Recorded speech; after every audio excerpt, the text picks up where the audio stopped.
So, should we just start? Yeah. Okay. Do you have anything you want to talk about today? Any Oh, specific? you're interviewing me. Is that what this is happening? Right. Okay. So how does this work? Well, okay, so I guess we're starting now. So this is Mhm. going to be the first discussion and what I hope to be many. I don't really have any firm plans for this channel. I just kind of want to talk to people and find out who they are and what they like, and I don't know, just have fellowship together. And Cool. I think that maybe today there isn't enough fellowship, enough just people sharing themselves with other people, sharing their thoughts. And I really love talking to people. And then sometimes they'll tell me these profound things. And it's like, oh wait, can I get my pencil? Oh, and then it's gone, right? So I really like having conversations recorded. Especially sometimes I talk to people at we go to church together, or at least I'm sort of maybe we could talk about that. But I Sure. met you Of course. at the church I attend. And I've been talking to some of the older people, and they've been telling me the history of the church, and I would just love to record that, but I'm just so caught up in what they're saying in the story that it's just not the right moment. So I'm hoping maybe at one point to expand the channel to cover that because I'd love to record that history.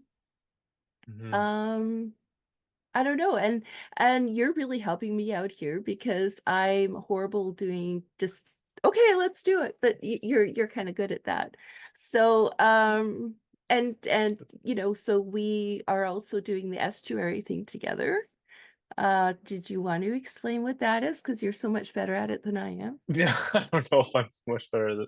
Yeah. So, me and you started um an estuary meeting, which was started by two people, right? What was it? Paul Vanderklee. John, John Yeah, and Paul, John right? Van Yeah. Dog and Paul Vanderklee there. Yeah. Yeah. And so my understanding of an estuary meeting is essentially like a way of running a meeting. So you get a bunch of people together, and the idea is that you're mixing a bunch of faiths and ideas together and finding sort of a common ground between all of those and having a discussion about it. And Yeah. protocol looks something like everybody brings something that is going on with in their life, and then everybody picks one thing that they liked out of all the things they heard, and then you distill down what the commonality To find the between angel in those. the room. Yeah, find the angel in the Yeah. room. Exactly. Yeah. Yep.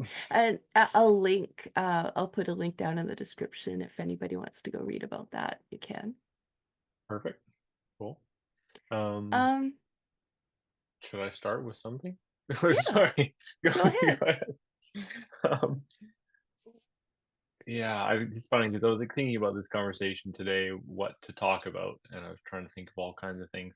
And well, since our last conversation about doing this, and about a week ago, and I really have realized how asleep I've been in my life.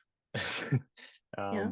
Today I spent about, I don't know, 6 hours in prayer and meditation. Oh, Um, and I haven't eaten anything today, fasting today, at least till after this discussion. Um, yeah, so it's been really fascinating and what's come out of that because I've really been ignoring my prayer and meditation life for quite a while now. And I was noticing I recently just went and visited my um, parents on Cortez Island mhm. and helped them repair their power shed that got knocked over by a windstorm. And that was a whole journey in itself, in the sense of one of the greatest sayings I remember hearing from. I think it was like Eckhart Tolle. Do you know him at all? No. Okay, yeah. So he's like a new age kind of guru guy, but he's got some good advice. But one thing I think he was saying was like, if you ever feel like you're spiritually advanced, just go spend an afternoon with your parents. And Love it. Love it. yeah, and I definitely felt that during that trip. So, but I just noticed, getting back into the pattern of like being home with my parents and on Cortez, and how much, how easy it is to like get sucked back into a pattern of identity that you've maybe grown out of, or at least broken out of to some degree. And so coming back here to Vancouver after that, I really, yeah, realized that I'd kind of gotten lulled asleep by the world again and was forgotten about a number of things. So yeah, it was a difficult journey back to myself, let's put it that way. But and I wouldn't say I'm 100% back, but today was much needed time to spend in prayer and That's so meditation. good. That's so good. Well, Mhm. hopefully you're not hangry though. I mean, that's important. It's a thing. No, no, no, no, I'm not angry. um, but yeah, I Ah, was just thinking a lot about like this idea of dying to self, you know, what does that and mean to what, you? well, yeah, exactly. That's what I realized today is like, because I always wondered what that means, like when Christ talked about, you got to die to self. And I feel like a lot of people take that to mean like you got to just like put yourself aside and go out into the world and like help everybody. And well, I think there's a component of that. Um, what I'm realizing in my own life is it's a lot more like the willingness to actually die in some sense. And I mean even like physical death. Like, so I've been doing this breathing practice where you kind Mhm. of sync the head and the Right. heart. The sort of like the hesychastic communities, like the Yeah, hesychasm, yeah. yeah. Because what is that again? The hesychasm Well, it's, community. the way I mean, I don't know, I'll if I find resources, I'll link them down in the Yeah, description, but, it's I think of it as, like, the Jesus prayer, like, yeah. in the Orthodox faith, uh, "Lord Jesus Christ, Son of the living God, have mercy upon me, a sinner." Okay, right. And I remember hearing that one. And do they actually do something like where they imagine in their Yeah, head and their it's, heart? Because I feel like there was something about a breathing in or an out thing, yeah, part of like, that. your heart is kind of like your center or, like, Mm, something like that, like, the yeah, I can't really just I won't do a good job describing it. But it's sort of like the breathing. Yes. And okay. you're like in and out and in and out. And then it just the idea is that it becomes it just happens, right? Like Mm, without even you thinking about it. Like you're just the prayer lives in you. And mm. I'm slaughtering this description. I'll try to put resources down in the description. But No, yeah. no, that's cool. Well, so what do you Um, understand it as? yeah, so I mean, I don't know anything really much about the Hezekiah one. I wanted to know more about that one, but Okay, sorry, I interrupted. Please tell me more about your practice. no, no, no, no, that's a good question. I just the practice I've been doing is basically you breathe in, or I don't want to give too much detail because I don't want people to be doing this without the proper context and understanding of Right. it. But let's just say there's a breathing practice I've been doing, and at the end of it, you're basically holding your breath for as long as you can. Mhm. And in this, you go through like that gasping reflex where you like feel like you're going to die, and you're trying to override that as long as you possibly can. And something happens, not all the time, but sometimes, where you go deeper than you normally would in that response of feeling like you're going to die. And it's like you let go a little more into that willingness to die.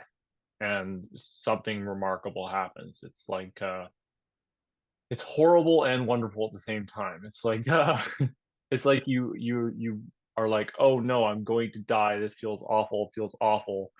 And then if you actually let go a little bit more, it's like the crust of your ego or conscience breaks up a little more, and there's this Hmm, light that comes through. Um, it's really fascinating. that And well, yeah, sounds yeah, intense. yeah, it's very intense. But I don't know. I've been thinking a lot about the hero's journey a lot, and like it's very important, the hero's journey, but I really think the hero's journey almost is like a human thing. Like when you get past the hero journey, then you're free. But you almost like have to have to go through the hero journey to be free or something like that. Well, what is the end? What is the goal of the hero's journey? Mm, I don't know. You tell me. Well, I guess I have a particular idea of the hero's journey, and maybe like I'm not this was part of this was something that I tried to understand as like I mean, as you know, I have an interest in writing. I have an interest in story. Even from like the time I was very young, like my dad was a very he was an excellent storyteller.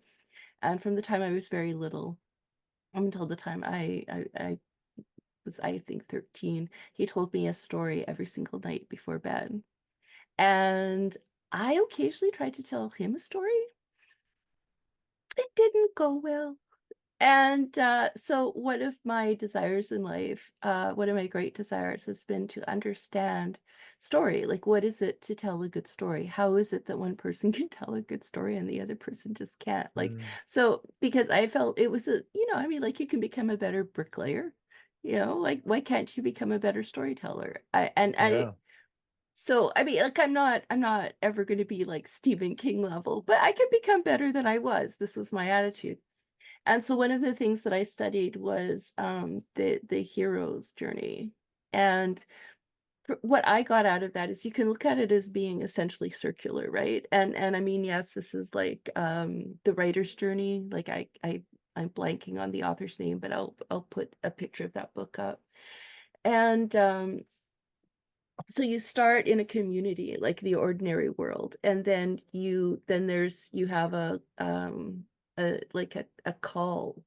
I'm forgetting the names now, but you have some sort of a call to adventure, that's it.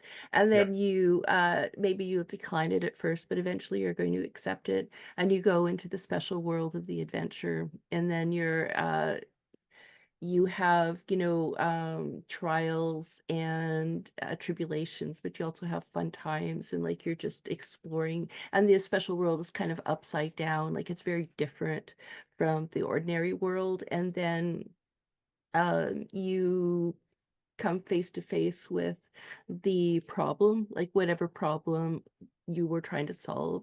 And then at the midpoint, you have a little death, which is kind of you realize that things aren't at all the way you thought they were, and you gain a whole bunch more information about the whole situation that you're involved in, and you see how really difficult things are.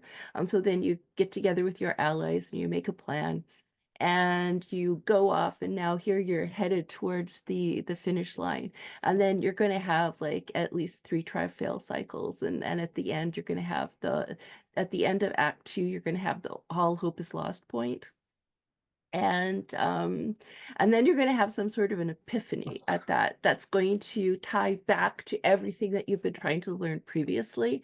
And then you're going to have just this sprint towards the end. And it's quite dramatic and like a good movie. Really, Tom Cruise, a lot of his movies have really implemented this to great effect. And but the idea is that you start in community and there's a problem. And then you go through this individual journey, and you're nobody at the beginning. Like you're a bundle of snakes, right? And then you go through this and you become better by confronting adversity, by walking into the forest where it's darkest, right? And then you at the end, like you've learned See, the dragon guards a treasure, and the treasure often is information about what you need to change about yourself. And enacting with the world, you like that that connection, that physical hardship sometimes, it helps you make that become a better. I mean, I don't know. How does any of this work? I don't know. But somehow you become a Mm, hero, at least a little bit in that end part, and you triumph. And then you bring, and this is the really crucial point, you bring back what you've learned to your community. Like you're a better person now. So you re-enter your community and you help make things better. You help your community become better. To me, that's the yeah, hero's journey. And then that's you can cool. just Thank you for that description. That's awesome. you can keep looping, right? It's Right. not just a Right. one-time thing. It's a lifetime. It's a continual Yeah, journey. that's what I'm learning. Okay, so that's a really good question though, because I often wonder that. I'm like, okay, you do the hero's journey and the goal, you're doing it like out of love because you want to help your community or something like that. But then it's almost like, is that what you're doing? You're bringing something back for them so they don't have to go do the hero's journey? Or Well, are you, it isn't always or are because you you, wanna help your community. Like, look at Luke in Star yeah, Wars. no, sure, sure. Yeah, no, it's true. It's not really why, but um, yeah. I guess the question I'm asking is like, it almost seems like everyone has to do the hero's journey on their own to some degree, and then maybe you bringing something back to your community just makes it easier because it gives people courage that this is possible. Um, don't know. Well, I think that's what I mean, okay, let's get into it. What is life all about? What is the meaning of life? And I No, think no. that an important aspect of that is other people, like the connections that we form with other people and the effect that we have on other people. And in the end, like what else is real? Like what else do we really have except like our connections with others? Yeah, yeah, it's true. Um, yeah, what is the meaning of life? Hmm. And here I mean, theologically, like, I mean, there might be a whole bunch of people going, Karen, maybe you should mention God in here somewhere. That I'm talking about, like, he formed us in I think he intends us to live in community. And and one thing that I really love about the Catholic Church, and forgive me if I've gotten any of this wrong, I'm open to corrections, but I think one of the things that I've just become Catholic recently, and I grew up Protestant, as you know. Yeah. And one of the things that I'm learning is that salvation is actually a communal thing. It's not that you can't be saved on your own if you're living Hmm. somewhere like on an island. I mean, God can come and visit you and tell, I mean, I'm not saying that, but it's you're part of the body of Christ. I mean, Hmm. Yeah. that's what it's about. You ever heard the saying like you must die and Christ be born?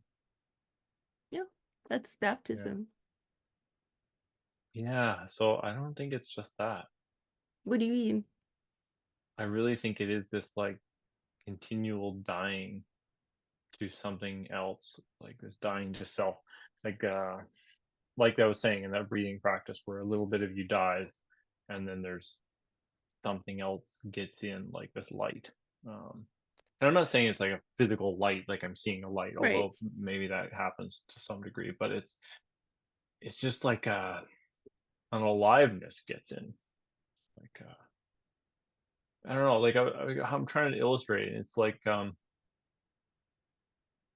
if you get an idea that like the outdoors is dangerous, and so I'm afraid of the outdoors, and so you stay inside your house, and then you're like, oh, and the all the food's contaminated, so then you're only eating like packaged foods, and then you're like afraid that anybody can help you, so then your world just gets smaller and smaller and smaller and smaller and smaller and smaller, and you're going to be like depressed and have no energy and all these kinds of things.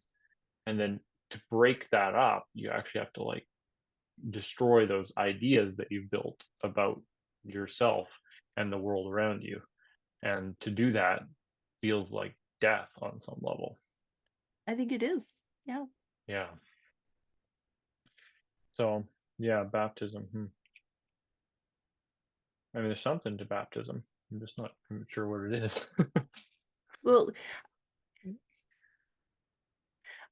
here's where okay, I can edit out parts of this. Like we're Oh, that's recording fine. and this is fine because I want to ask you about your baptism, but I don't know if you're Sure. open to sharing No, of that. course. Yeah, I'm happy to Okay. share it. Yeah.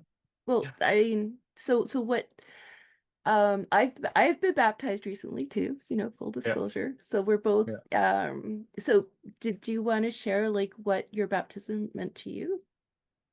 Yeah. That's actually a really good example of this because um, for me, it was like exactly what I was just describing, a little mini death kind of, where I had such like so many ideas of like what it means to be a Christian, and like I was like, to be a Christian, you have to be, willing to die, be hung on the cross, be perfectly righteous, be willing to like give up your entire life, like all these ideas about what it means to be a Christian. And on some level, I was like, I can never do any of that. I'm just not capable. And well, I still think a lot of those ideas are true on some level. There is also like a progression, obviously, towards greater and greater willingness to die. Um, and yeah, so I was at a point where like I kind of felt well, so I didn't call myself a Christian. I didn't consider myself Christian. I still, in a lot of ways, I still often question that. But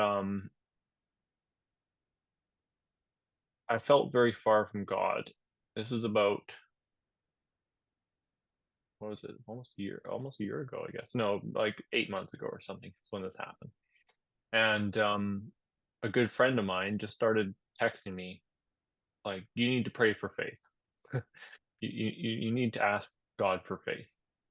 And I'm like, "Well, I kind of feel like I have faith. Like, I don't really need to, to ask all the time. I've asked before. Like, why do I need to keep asking?"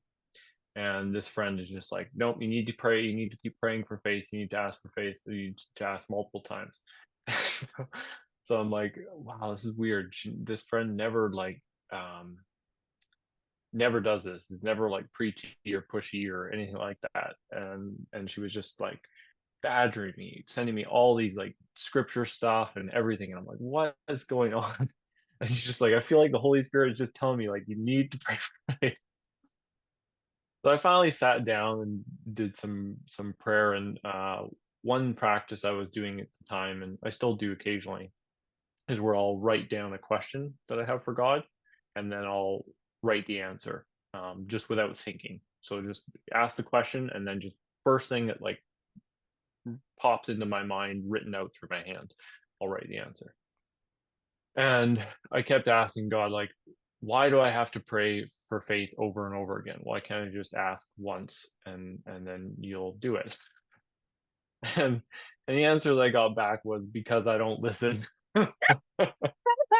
Yeah. So funny. So true. So So true.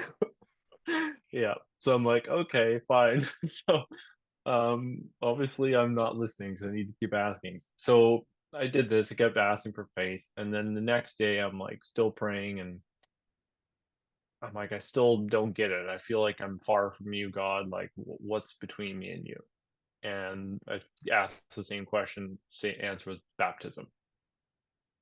And sorry if I'm taking too long to answer this No, question. Just no, cut me I off. this is great. This is Yeah. great. So about 6 months before this, I'd had an experience of what I would call the closest I've been to like a state of surrender, where I kind of like rebuked a friend, but like in a righteous kind of anger kind of way. And it was very intense, but also very beautiful, and was really powerful for that friend and myself. And And it it draw was you crazy. closer together. Yeah, I think so. And then After that, shortly after that, I got like just in my head, kind of the thought came into my head like you need to get baptized, otherwise you're not fully protected. Mm, And after that happened, I kind of felt like I was dealing with like maybe not like demonic entity like possessing the person, but like influencing this person's life. And so um after that event happened, I was like, wow, is this like okay to do this? And then the thought was like, you need to get baptized, otherwise you're not protected. So I kind of ignored that for about 6 months, and then till this yeah. event where I'm asking, what's between me and you, and the answer was baptism. One other point I'll mention was in between that time, I remember uh, driving and asking God, like, should I become Christian, get baptized, and all this stuff. And I'm like, I don't, think I could do all the things that you would ask me to do, like maybe go to Africa and give up everything and go serve the poor there, and like, I just think I know this is what I would have to do if I were to become Christian. And then the Holy Spirit, I felt like just touched me, and it was like, quit making your problems my problems. So good. So, and I just had immediate like relief and just started crying actually because it was so intense. Um, yeah. So anyway, back to where I was asking this about baptism, and so the answer was yeah, get baptized. And so I asked, can I, invite my friends? Can I do this properly? Because I'd had this very um, grandiose idea of what it meant to become a Christian, and um, I was gonna like have a speech prepared, and like I wanted to do it so like when I get put under the water, they would actually like hold me down to the point where I would like was struggling to breathe, and then bring me back up, because I heard that in some cultures is what they actually did for baptism was they would do it to the point of death essentially. Really? Um, Wow. yeah, apparently I haven't verified that, but that's just what I've Yeah, yeah, heard. I I know that, and I'm quite certain this is true, that the Egyptians had a form of baptism where they would have two pools, and they were connected by an under passageway, and there was like you'd swim down, and there would be like a stone wall here, and so you'd have to go underneath that stone wall, but then you would get to a point where there's another stone wall that you would have to go past, and then you keep swimming down, and there'd be another one, and so you wouldn't know how far you'd have to go before you'd come back up to the other side. And that was apparently their form of baptism, which is pretty can't intense. get out of here. And if you were a good swimmer, it didn't hurt, you know? Yeah, crazy. Um, so yeah, so I had all these grandiose ideas of those kind of things, and having all my friends there and doing it properly. And so I kept asking God, I'm like, well, can I do that? Can I wait for my friends? And the answer was just nope. Can I, do a fancy thing or get held under the water? Nope. And I'm like, well, wow, who's going to baptize me? Like, I'm not part of any church. And he's just like, your friend. He said the name. I won't say the name, but um, we're your friend that lived in Vancouver here. And so I'm like, okay, interesting. I don't even think he's Christian. He's not actually. He's like kind of Jewish, but um, and so I'm like, that's odd. And then I'm like, who else can I bring? And he said I could bring three other people. That was the only people were allowed, so four people total. And they were just like people that were potentially available right away to go and do it. I'm like, well, can I wait? And he said, no, just do it right away. Get it done. You've been stalling too long. And so I got this friend, and we went down to the beach, and two of the other friends were not available right away. And I asked, could I wait? Answer was no. He was like, you're already making this into a show. Just go do it. He's like, this is not about other people. He's like, this is between me and you. So I was on the way to the beach, and we were just gonna go down to the Vancouver like Kitsilano beach, and Mhm, mhm.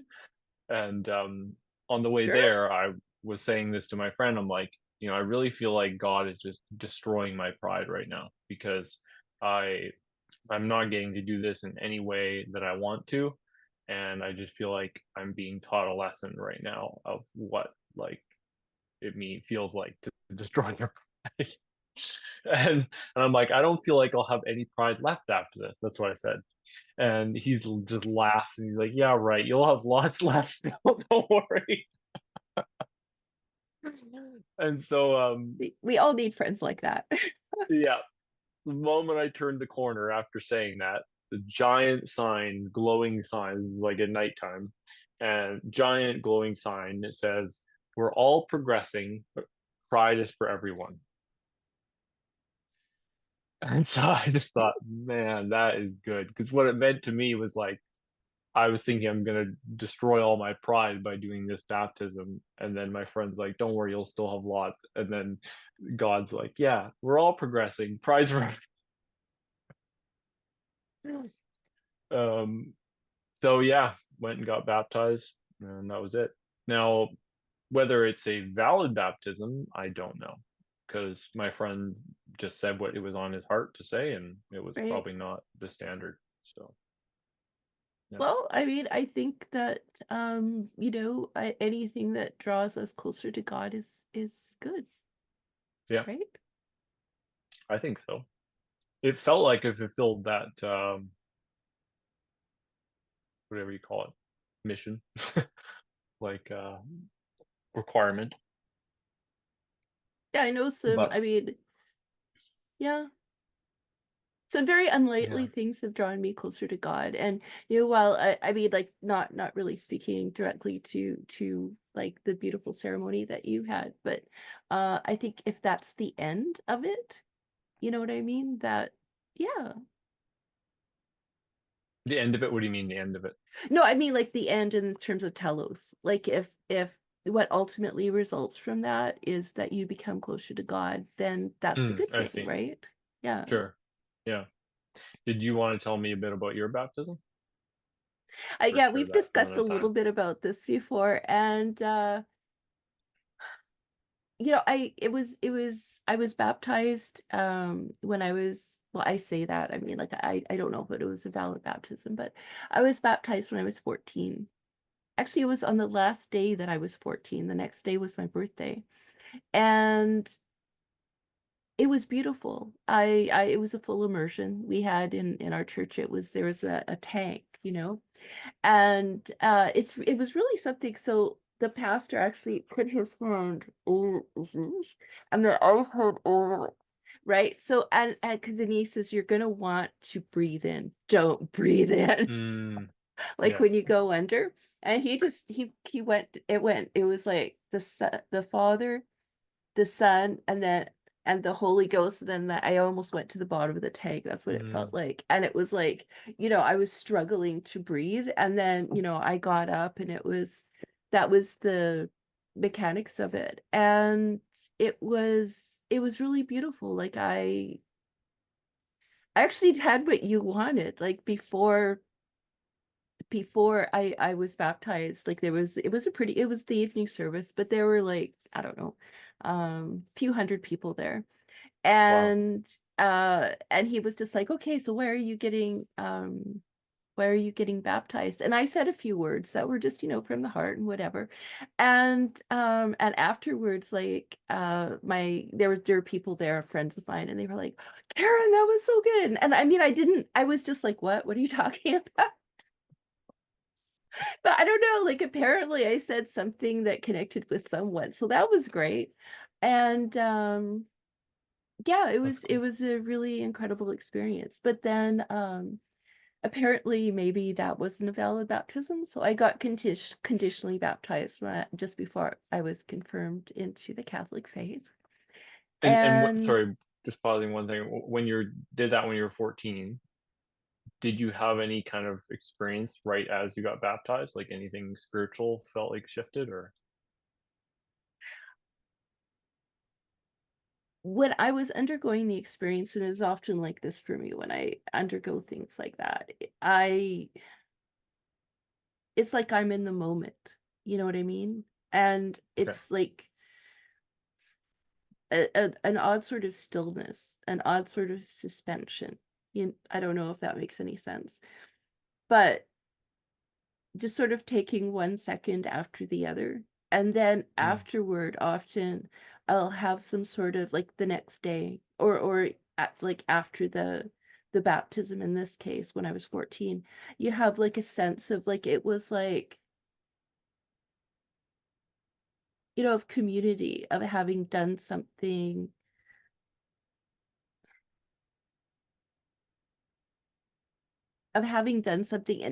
special? I don't know, that's not really the right yeah. word, and extraordinary isn't really what I'm going for, but it's something out of the ordinary. And Mm, I really thought about dying with Christ and what that meant. And like that, even if I did it in a symbolic way, I mean, that's a really powerful thing to aspire to, like mm. that's Yeah, wow, cool. uncharacteristic in a way. Okay, and we're good? Um, yeah, we're good. We're back. Yeah, sorry. No, Um, no worries. so where were we? Yeah, glow. Yeah. I was just Well, gonna I say was that, yeah, I felt like something's different about you anyway. well, I was saying that, and maybe this is gonna sound horrible, but people said things like, this is going to be the most important day of your life, and I am a skeptic. I really am. And people have used words like that, and I just, I seek to understand what they mean by it, and I seek to be respectful and all of this. And so I was just, oh, and and then afterwards I was just floored because they were right. It's so fascinating. Yeah. I mean, it did change something. Like it's real. It was Yeah. real. Hmm. Yeah, I definitely can't say that for my baptism, but I can also say it was a vital step in the journey for me. So yeah, I wouldn't say it's the most important day of my life though. Trying to think when the most You important day know, of my life was. that is, well, I mean, for me, it was one of the reasons why it was the most important day of my life is because it's the day I became part of the body of Christ. Like Yeah, it's the day I became part of the church. yeah, hmm, that's cool. Yeah, I'm trying to think of when. Probably for me, the first thing that comes to mind is like when I quit school in grade 10. That was probably, but it wasn't like a specific day. It was just like a time. It was That probably was one of the most significant. important decisions. Okay. So Yeah, now, you mentioned that you went to go see your parents on Cortez Island. yeah. And I never want to ask people to share more than they want to. Like that's not the No, it's okay. purpose I here. won't tell you if I don't want to. Okay.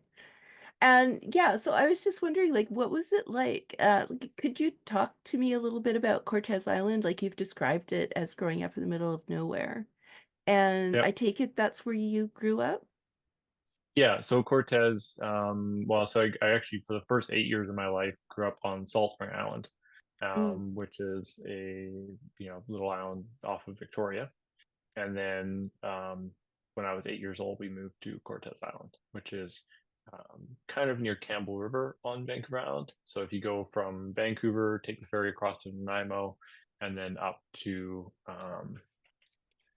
from Campbell River to Quadra Island, and then from Quadra Island to Cortez.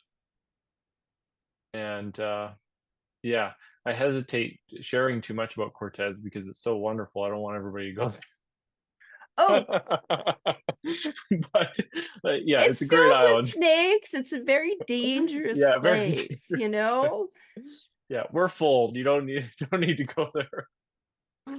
Um, yeah, no, but that is true. The ferries are it's a lot of ferries to get there and a lot of time. But yeah, no, it was great growing up there. I mean, just like very few people on the island.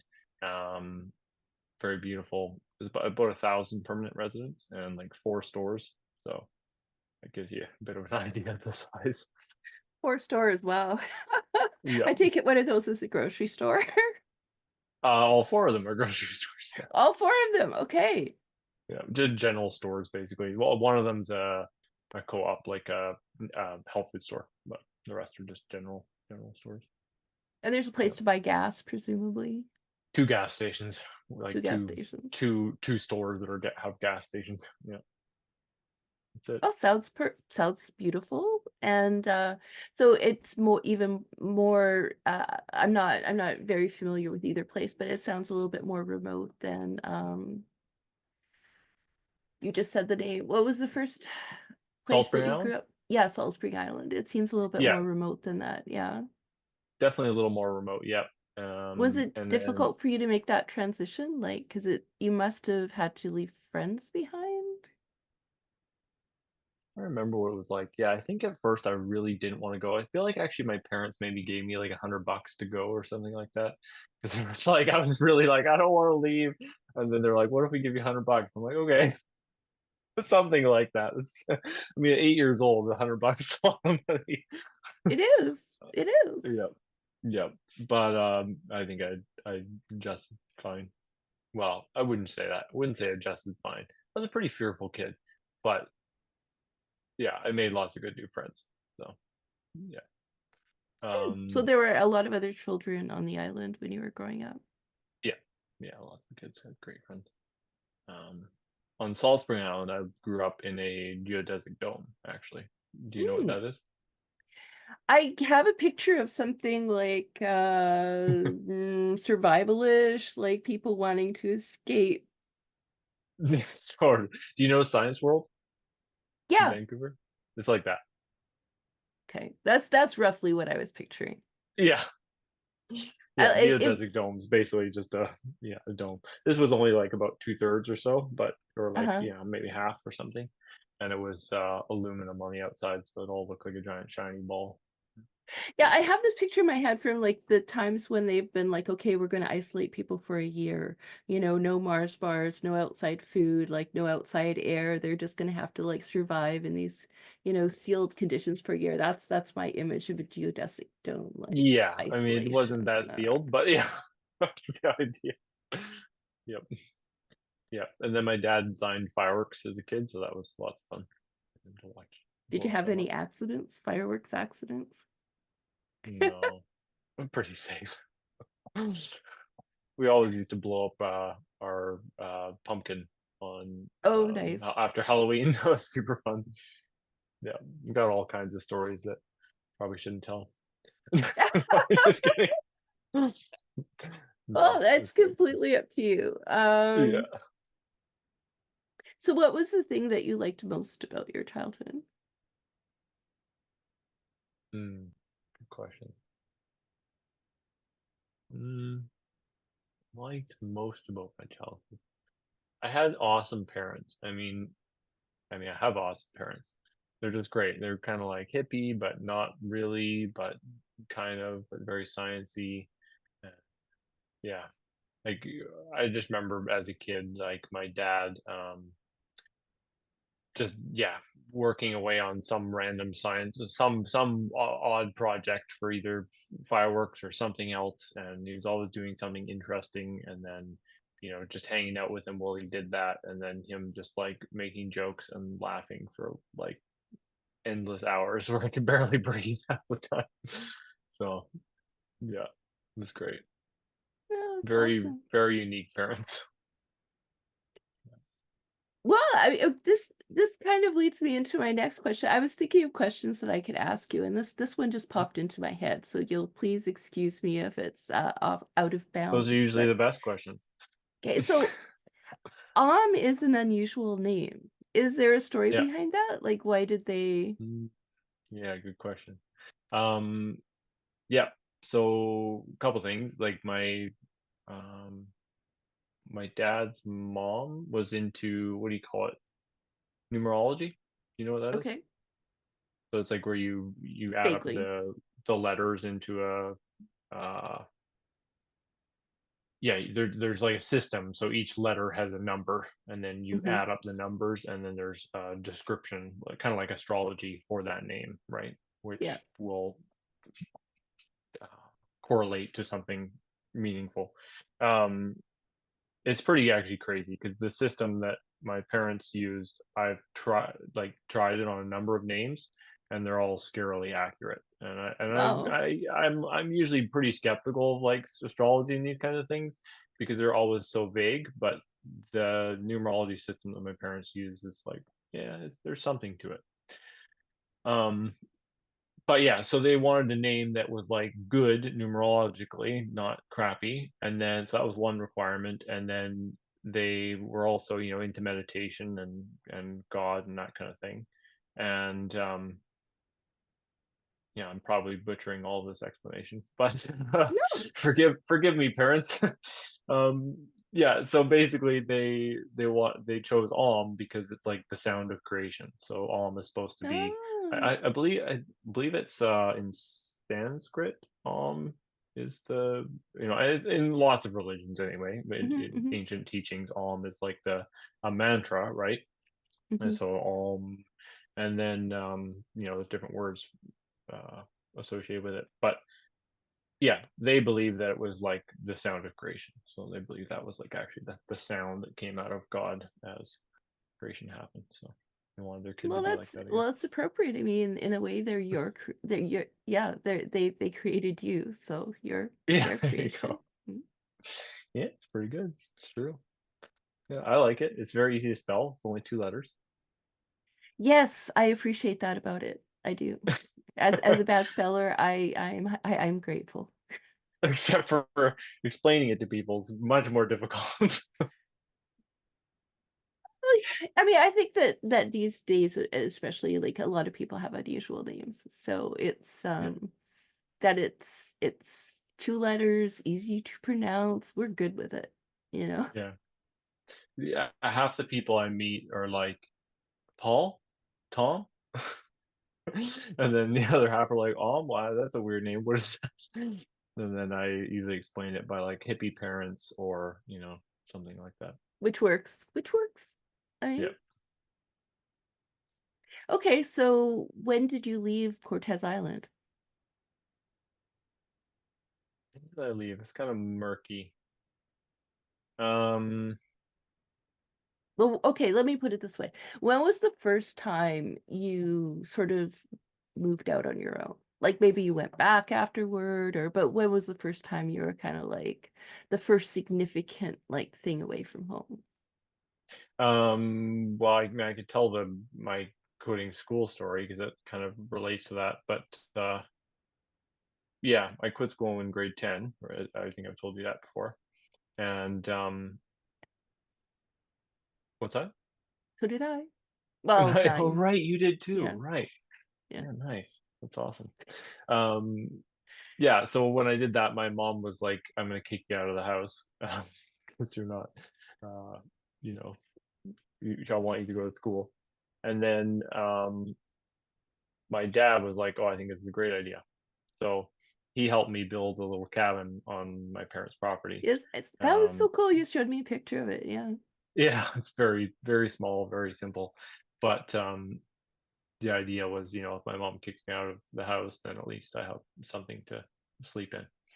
And yeah, so that was kind of the first time that I went off on my own to some degree because I was in my own little cabin. But my mom eventually did let me back in the house, so which I is nice of figured. her. um, but after that, I moved to Richmond with a couple friends Mm, and lived there for almost a year. And that was kind of the first real time I was like gone. mm. And yeah, it was a good experience. So, okay.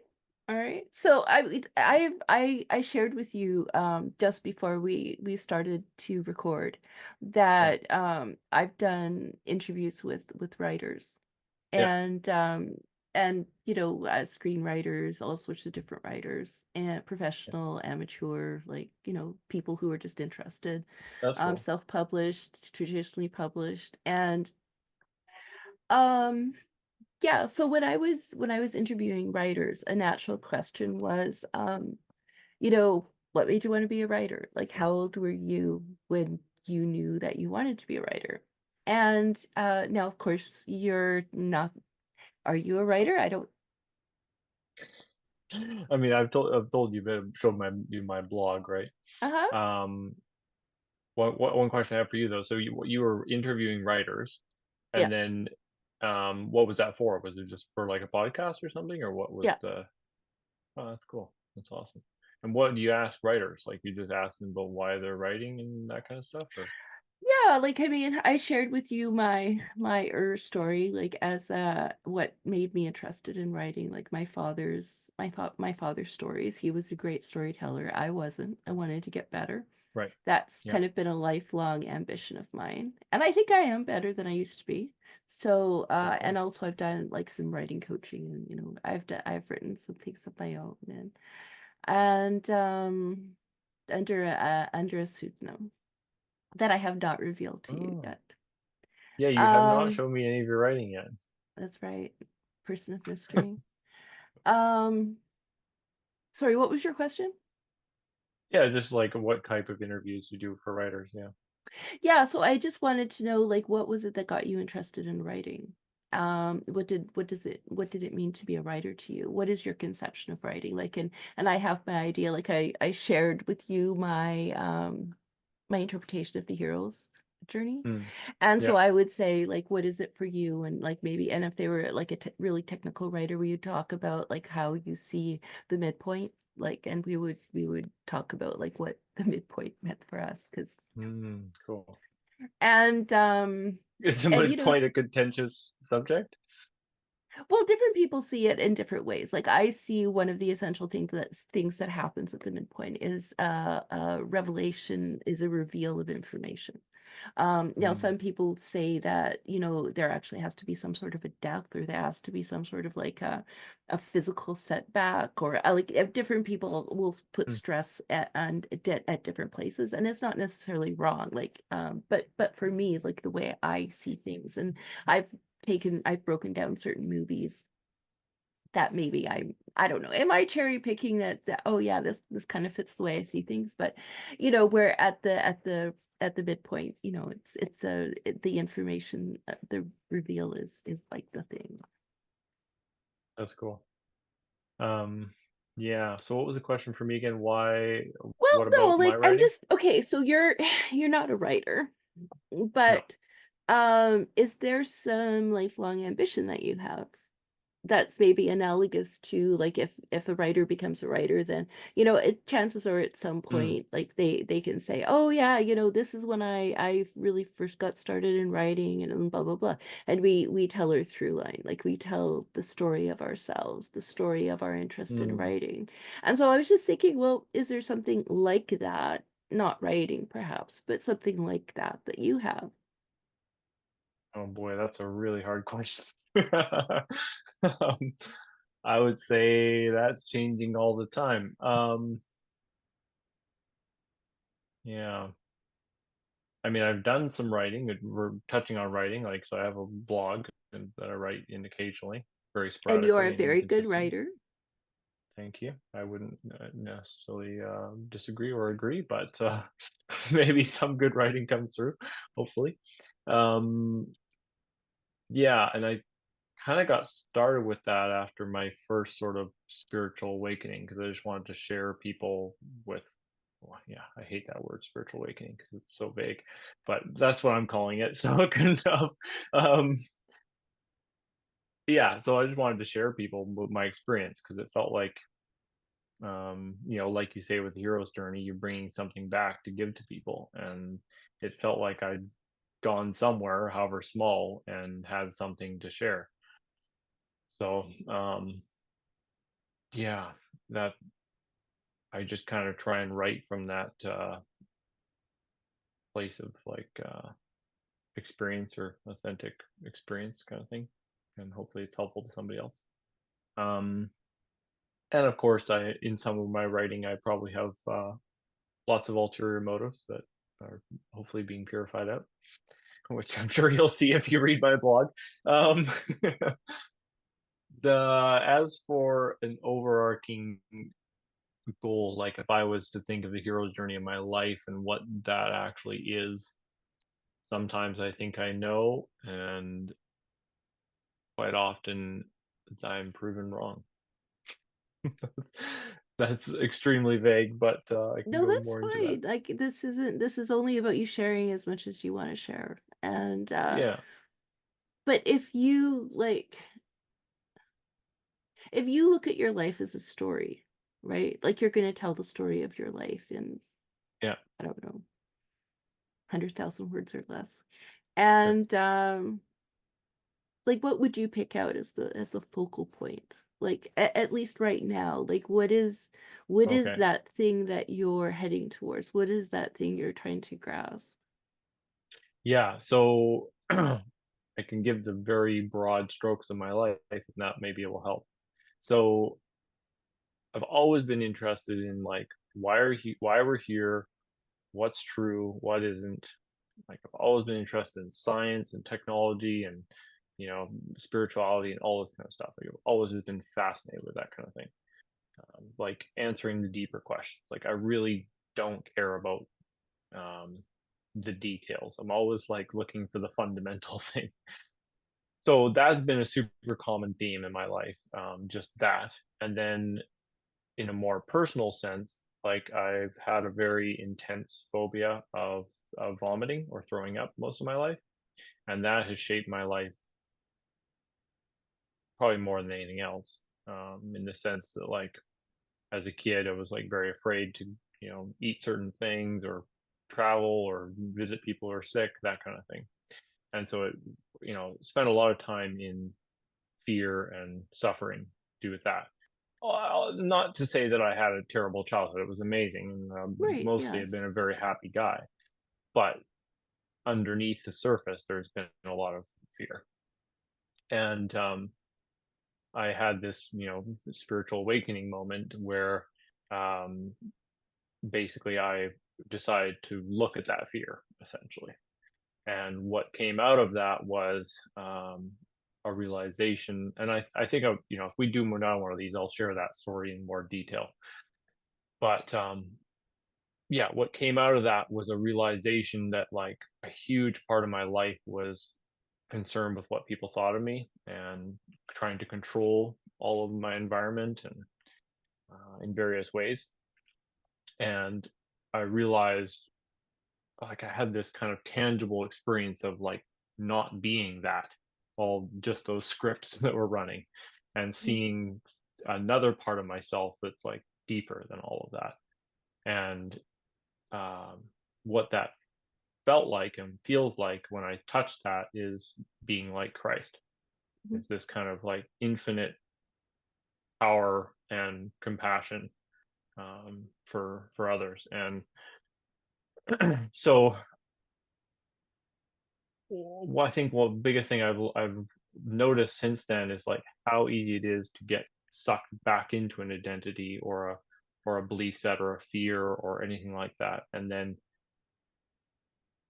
if I would say my one goal is probably something like the liberation of myself and others from those identities that don't really help us, I Mhm. guess. It's Well, that's identities, beliefs. Like yeah, I would say yeah, beliefs because I think the if I was going to distill then all of that down, I would say it would be that I really have come to believe that the truth will set you free. And I yeah. mean that like metaphorically and literally. Mhm. Um, and so I'm aimed toward the truth as much as I possibly can in my limited ability. And that's my goal is to see what happens from that and hope No, that it will liberate me and others. We'll see. that's great. That's But great. you know that's the nice altruistic version of that. The underlying version might be just avoidance of suffering, and you know the acquiring of more joy and pleasure. You know, I think so, we're mortal creatures. I mean, avoidance of suffering, that's always going to be, and I mean it's adaptive, right? yeah, You don't try to yeah, avoid suffering, you're not going to be alive for very long. yeah, maybe.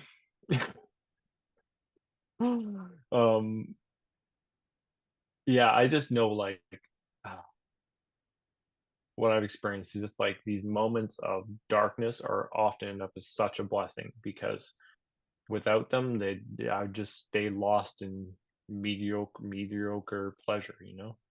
Like to Yeah. actually how to be a hero is like you probably are not enjoying your life a lot of the time. Like you at least have moments of very intense reasons to become a hero, not you're not just rich with nice cars and lots of women, you know? Yeah, and I think for me, like, a lot of it has to do with what makes you happy.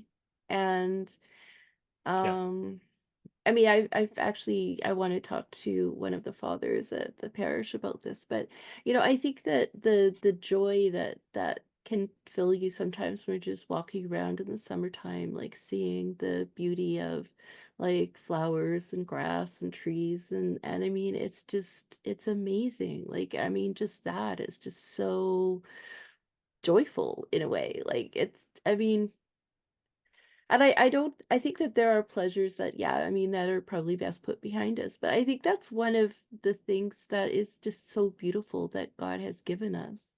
That sort of joy in just what there is, what He's given us. just experiencing. Yeah, Yeah. um, yeah. I I think I would say that I'm not sure where I would draw the line, but I would say I've experienced two different things, and one of them I would call pleasure, and one of them I would call joy. Hmm. And I would say that joy is like deeper, and I don't even know if it has to do with an external thing at all. Like it seems more Hmm. like just a state of being more than anything. Right. Yeah, But yeah, that I know makes what you sense. mean. Experiencing the yeah, the beauty of creation. Yeah, that is one thing I will say is like when you're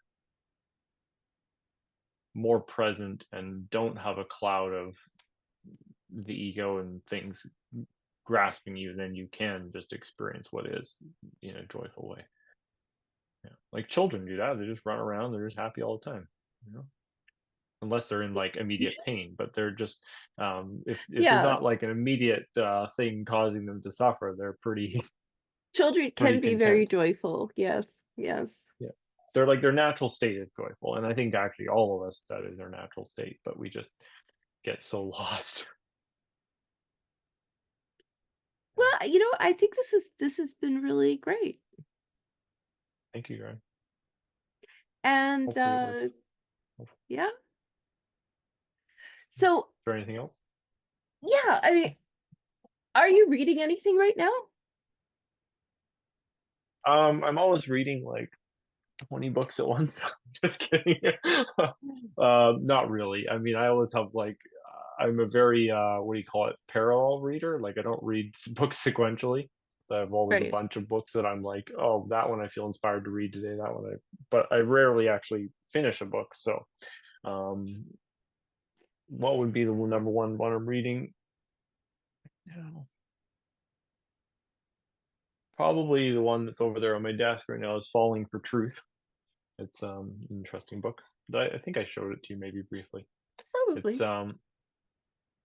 yeah, it's by Howdy Mikowski. He's an interesting fellow. He fell into a river, I think it was, in Oh, right, yeah. Africa or Egypt or something, and then he had basically a near-death experience and had his whole life flashed before his eyes, and then was never the same after that. So then he spent the rest of his life trying to figure out what was going on. Yeah, I can imagine. Yeah. Yeah, I don't agree with everything he says, but he's definitely got some very fascinating things to say. Okay. Yeah. What about you? Are you reading anything? Yes, I am reading it's something like, forgive me if I've gotten this wrong, I'll put the picture up. The Religion of the Apostles by Father Stephen DeYoung. Oh, okay, cool. Religion of the Yes. Apostles. And is it like when you say that, like what is it talking about? Does it show like Well, it's the gospel story, how what basically. their liturgy? Okay, the gospel story. Yeah, it's from the gospel story, from the perspective of an Orthodox. Well, he's a scholar. He's a biblical scholar. Like as far as I understand it, like he understands like Greek and like Hebrew and stuff, and so he can talk about. And he also has gone into what we know about through archaeology of these places, and he sort of knits it all together and tells the story of life, the universe, and everything. Mm, very cool. It is.